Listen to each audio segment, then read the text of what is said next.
Halo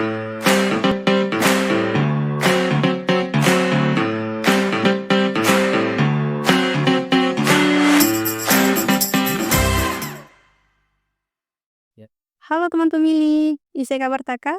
Kembali lagi di podcast KPU Kabupaten Pasir. Di sini kita bakal diskusi, duduk santai, bahas kisah demokrasi bersama dengan narasumber pilihan kita. Kali ini saya, Sari Katunisa, akan menjadi host pada podcast episode kali ini. Dan kita sudah ditemani oleh narasumber yang sangat spesial. Beliau ini merupakan seorang yang sudah lama bergelut di dunia digitalisasi informasi. Beliau adalah Subkoordinator Media Publik Dinas Komunikasi Informasi, Statistik dan Pertanian Kabupaten Pasir, Bapak Ropi'i. Selamat datang Pak Ropi'i. Selamat datang. Gimana kabar? Gimana kabar? Balik ya? Iya baik. Baik. Gimana Pak perjalanan hari ini ke sini Pak? Lancar aja di sini. Jadi tadi kebetulan habis rapat ya kan, semestinya kita jam 2 tadi kan. Oh iya. Ternyata molor jadi jam 3 karena tadi rapat juga molor juga. Malah tadinya ndak jam 3 besok malah. Tapi ternyata harus sekarang ya mau ndak mau saya harus datang. Padat Pak ya? Biasanya kalau menjelang akhir tahun ini kan banyak kegiatan. Oh. Jadi kalau di tempat kami ini di samping nanti menghadapi HUT kabupaten nanti 29 Desember, kemudian di akhir tahun ini juga banyak kegiatan yang harus dirampungkan, dan yang paling bikin pusing itu permintaan liputan dari OPD-OPD dan juga dari masyarakat. Review. Ya. Aduh, ini sudah kunjungan ke berapa Pak ya kalau boleh tahu? Sebenarnya kalau ke KPI itu sudah sering ya, tapi memang intensitasnya aja yang berbeda. Mungkin kalau dulu mungkin masih pilkada kemarin dan pemilu itu mungkin hampir sering ke sini ya, karena kita juga butuh butuh informasi untuk dipublikasikan di media publik milik Pemda Pasir. Dan memang itu adalah salah satu tugas Kominfo, artinya Dinas Kominfo ya. Kita adalah ujung tombaknya dari Kementerian Kominfo. Ya dulu Kementerian Kominfo ya, sekarang Komdiki ya. Kementerian Komunikasi dan Digital. Jadi kongruen dengan pusat dalam rangka bagaimana mengawal pilkada atau pemilu berjalan dengan baik. Jalan dengan baik Pak ya. Itu juga menjadi salah satu core tugas daripada ini Pak ya, Diskominfo ternyata Pak ya. Ya, jadi dalam pesta demokrasi ini Kominfo itu punya peran ikut mengawal bagaimana proses demokrasi itu berjalan dengan lancar. Nah, terus bentuknya seperti apa peran Kominfo? Jadi ya sesuai dengan tupoksi kita. Pertama karena kita lebih banyak ke bidang komunikasi publik. Jadi kan kalau sudah komunikasi publik berarti kita adalah menjadi juru bicara pemerintah. Nah, makanya tugas kita adalah bagaimana menyampaikan informasi atau mensosialisasikan tahapan-tahapan daripada kegiatan KPU ya, terutama di sini ya, mulai dari tahapan sampai nanti pada saat pelantikan anggota DPRD maupun pelantikan bupati gitu. Jadi lebih banyak ke situ. Di samping juga dia memastikan juga terkait dengan jaringan. Biasanya kan pada saat hari H itu kan, jangan sampai pada saat hari H itu internet itu ngadat itu ya. Itu kan sangat mengganggu sekali. Nah, itulah memang peran Kominfo di situ. Benar-benar. Berarti Kominfo di sini juga aktif Pak ya dalam mengawal suksesnya pemilu dan pemilihan kepala daerah Pak ya? Iya, karena memang itu sudah tugas pusat tugas dari pemerintah pusat yang harus dilaksanakan Kominfo yang ada di daerah. Bapak sendiri melihat bagaimana Diskominfo itu Pak dalam mengawal pemilu selama itu gimana Pak? Jadi begini, di dalam setiap pemilu yang sering lahir atau bermunculan adalah itu berita-berita hoax gitu. Jadi tumbuh subur. Jadi kayak pokoknya di waktu musim politik itu hoax sangat subur sekali. Nah, hoax ini walaupun dia terjadi di dunia maya, Iya. itu akan bisa muncul di dunia nyata. Apalagi jika hoax-nya itu mengandung sara. Nah, disitulah tugas Kominfo. Karena begini, di dalam eee, pemilu kan paling ramai di media sosial, Iya, bener. ya kan. Di dunia nyata malah tidak begitu seramai di dunia maya. Saling serang gitu, Pak, ya? Ya. Nah, di Kominfo itulah, mungkin ya bersama dengan aparat lain, penegak hukum lain. Iya. Jadi kita melakukan namanya patroli cyber ya gitu. Oh, iya, Pak, ya? Jadi biasanya di Kominfo itu dia menerbitkan, eee, menginventarisasi hoax-hoax selama pemilu. Dan ada, biasanya dipublikasikan di Kementerian Kominfo, dia punya website. Jadi bisa mengakses di sana dan memang gampang dicari deh, karena memang familiar sekali webnya itu. Jadi dari Diskominfo itu melakukan inventarisasi kemudian dilanjutkan. Kalau hoax ini kan maksudnya dalam rangka meluruskan sebenarnya yang terjadi apa, Oh, supaya tidak terjadi disinformasi dan itu bisa menimbulkan kegaduhan. Nah ini biasanya, pada saat, pemilu atau pilkada itu ada MOU antara Bawaslu, KPU, kemudian kepolisian. Di situ mereka sepakat, bagaimana, memerangi hoax ini dan mereka, masing-masing sudah ada tupoksinya.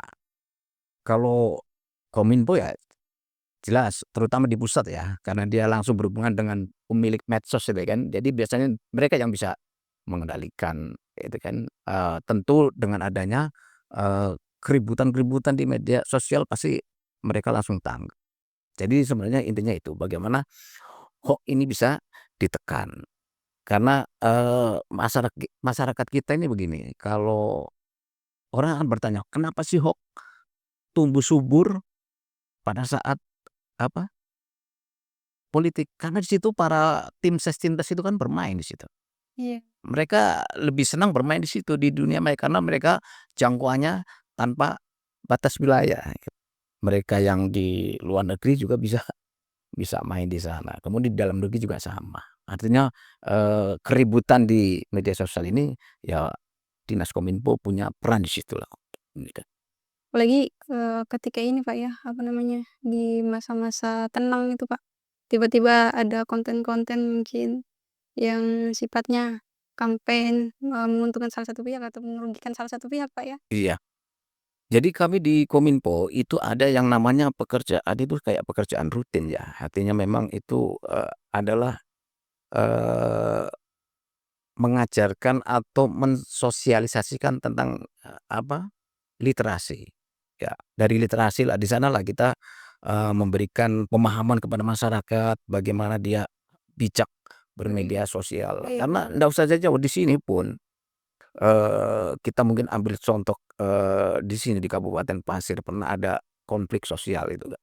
Kan Akibat hoax, Pak, ya. ya dimulai kan, sebenarnya betul aja, cuman dia kemas gitu loh. Jadi yang sebenarnya masalah kriminal kemudian ditarik ke masalah SARA, kemudian itu dibombardir di media sosial. Iya. Makanya kemarin pada saat, polisi itu, menangkap orang-orangnya itu kan berdasarkan di akun-akun medsos itu. Yang kalau Iya. nggak salah yang kemarin terakhir terjadi kan yang, kerusuhan di pembakaran di Pasar Seragen itu kan salah satunya. Dari Diskominfo sendiri juga ada cyber-nya, Pak, ya. Sebenarnya kalau cyber itu nggak punya ya, cuman kita lebih kepada edukasi. Oh, iya, iya, iya, edukasi. Kecuali di Komdiki ya, kalau Komdiki biasanya dia sudah ada pertama ada, nomor pengaduan. Oh, iya, Kalau misal pusat. Oh, iya, di pusat itu sorry, sorry ada. tadi. Kemudian dia itu setiap pokoknya berkala. Oh, iya, bener. Minggu ini mungkin yang hoax nih ini, gitu. Jadi, dan hampir tidak hanya urusan politik, semua ada semua. Yang penting bagaimana hoax ini tidak membuat kegaduhan di dunia maya. Karena selain juga mungkin merugikan salah satu paslon, Pak, ya, kalau di dalam masa pemilu, itu juga pada akhirnya juga merugikan masyarakat karena informasi yang diterima itu nggak benar, Pak, ya. Betul. Mhm. Jadi, ya itulah maksudnya kita itu mendudukan yang sebenarnya. Iya benar. Tapi biasanya kalau misalkan perang antar medsos, antar pendukung calon itu kan su sudah biasa gitu. Iya betul. Mungkin yang membuat, bagaimana caranya biar konflik itu tidak sampai di dunia nyata. Sebenarnya itu aja. Kalau mungkin di dunia maya mungkin ya serem kan. Nah, tapi sebenarnya, masih bisa ingat, masih bisa agak Diredam, Mbak. ya, daripada nanti keluar. Iya, Kalau sudah keluar ke dunia nyata itu paling repot. betul. Dari Diskominfo sendiri kan fokusnya di sosialisasi, Pak. Nah, dari Bapak sendiri mungkin bisa menyampaikan ke teman pemilih gimana sih, Pak, cara memakai media sosial yang bijak gitu, Pak? Jadi kalau di dalam, penggunaan media sosial itu ada namanya bijak bermedsos ya, apa namanya, saring sebelum sharing ya. Saring sama sharing. Iya, jadi karena kebanyakan kita ini kan suka senang dianggap orang yang gampang orang pertama yang menyebarkan berita itu.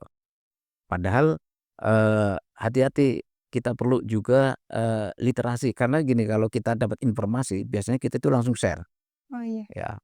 Kalau orang yang sudah punya literasinya bagus, ketika mendapat informasi misalkan tentang, ya mungkin terkait, pemilu atau terkait apa itu, dia akan mencari pembanding.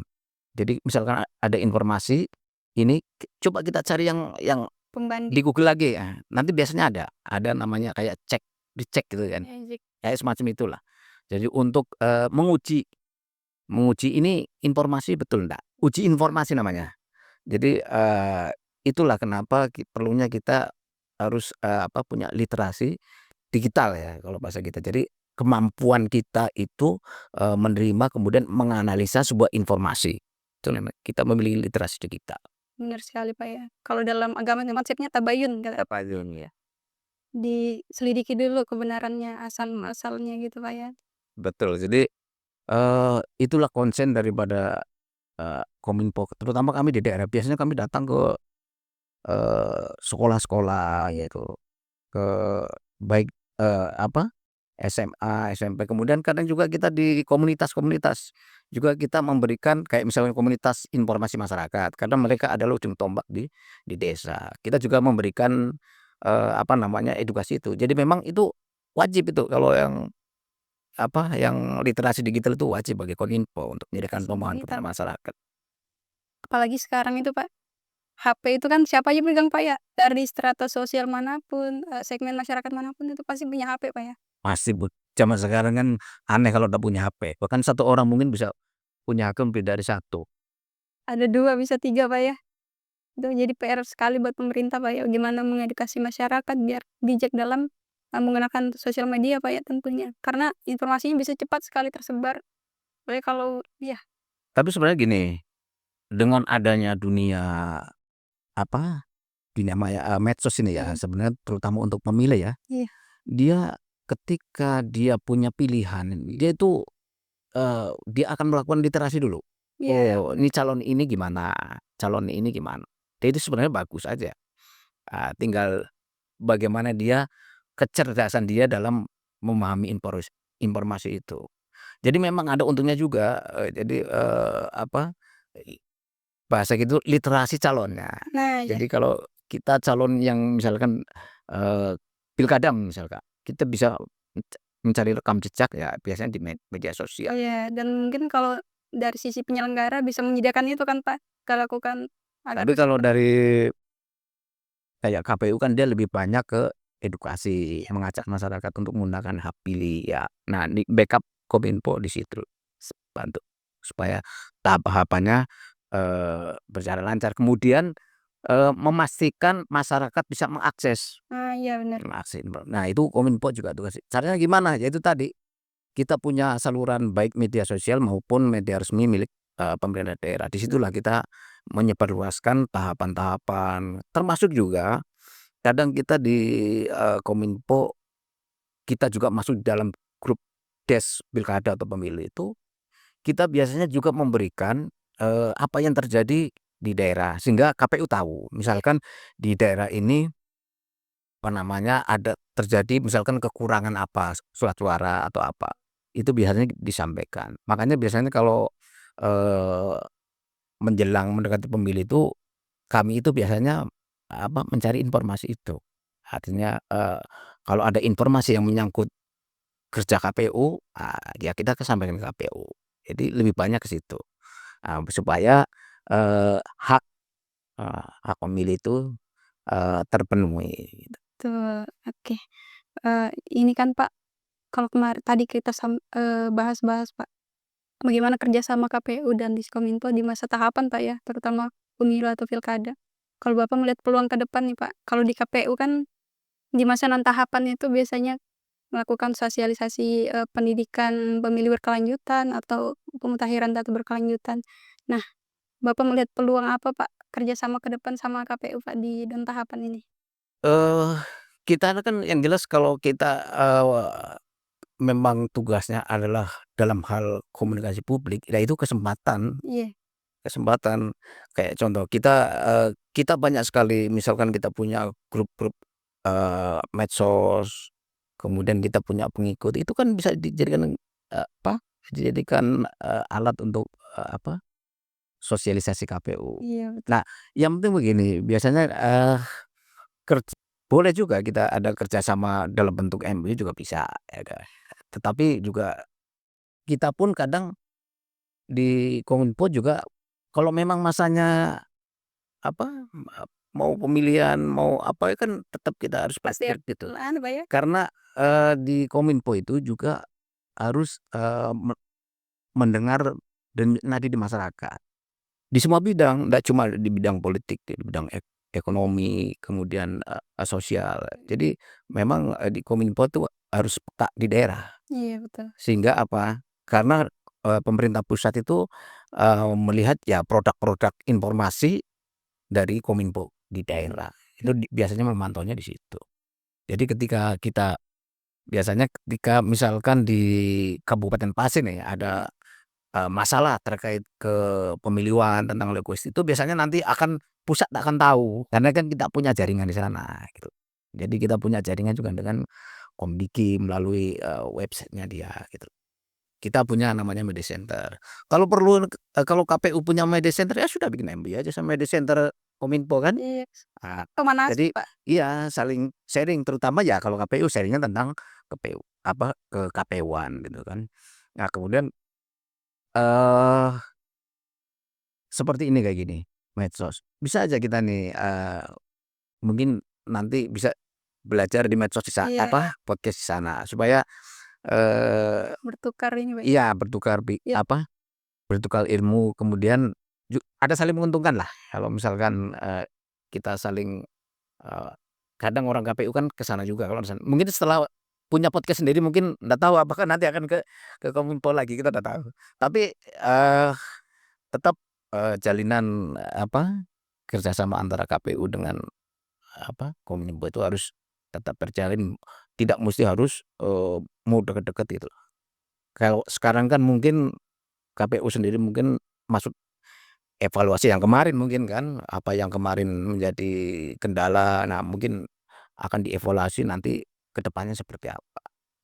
Mungkin begitu itu dari kalau, dalam seperti ini ya, belum masuk non tahapan, ya manfaatkan aja sosialisasi itu iya betul. dengan Kominfo, ya itu lewat jaringan itu. Apakah, eee, orang KPU yang ke sana atau bagaimana Iya, caranya supaya yang penting informasi itu sampai ke masyarakat. betul sekali. Mana tahu kan nanti, waktu di masa tahapan ada segmen khusus pemilu. Ya, itu lebih bagus lagi, itu lebih detail. Jadi, kalau bisa nanti begitu dekat pemilu lebih spesial. Kalau misalkan seminggu biasa sekali, bisa 2 kali, ya itu.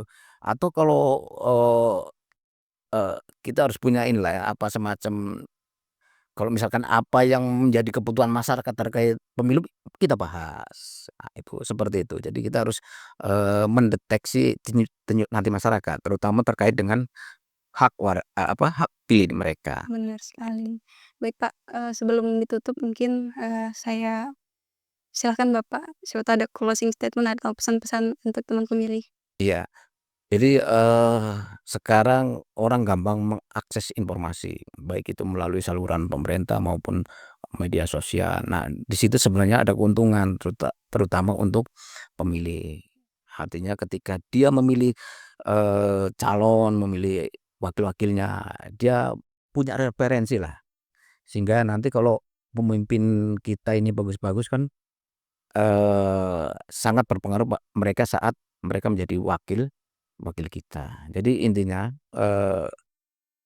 para pemilih ini menggunakan atau mengakses informasi baik, yang, resmi maupun yang di media sosial dalam rangka untuk itu, supaya mencari literasi atau literatur calon-calon pemimpin kita, sehingga pemimpin kita nanti adalah pemimpin yang berkualitas. Baik, sekali lagi terima kasih, Pak, sudah mau mampir di tengah kesibukan Bapak ya. Kepada, teman pemilih dimanapun berada, tetap semangat untuk hari esok yang lebih baik. Seperti kata pepatah Pasir, "Olo manin asobuin siolondo," hari esok harus lebih baik daripada hari ini. Saya dan kru yang bertugas mengucapkan terima kasih. Assalamualaikum warahmatullahi wabarakatuh.